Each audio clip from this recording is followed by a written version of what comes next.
Let's go back to the phone lines and talk to Raleigh in Iowa. Hi, Raleigh. Hey, Hank. I really appreciate your show and admire your faith.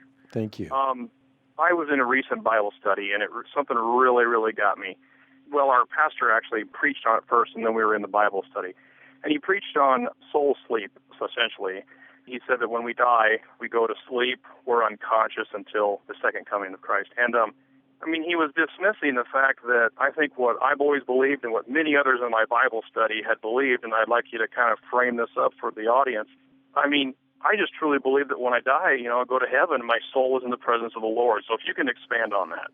Sure, and I think there's ample reason to believe that. The most classic passage being Luke chapter 16, where Jesus tells the parable of a rich man and a beggar.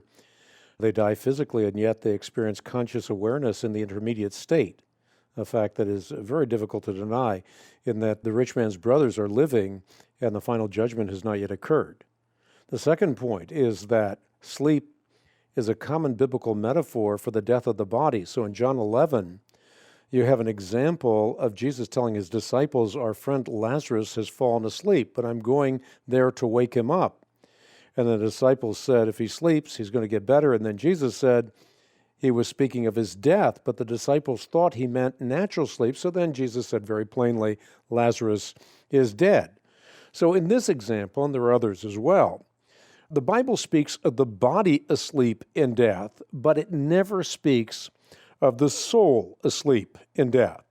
The final point I would make is that if the soul did not continue in conscious awareness after the death of the body, it would be incongruent for the Apostle Paul to desire to be away from the body in order to be at home with the Lord. And that's precisely what Paul says. That is his desire.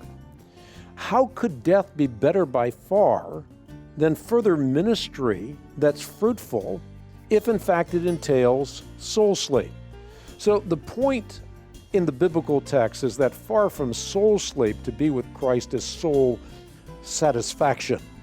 And so soul sleep I don't think has anything to commend it biblically. So I would debate this vigorously with someone. Ultimately, it's not something that you have to divide over. I think it's a secondary point, but an extremely significant one. When I say secondary, I don't mean unimportant.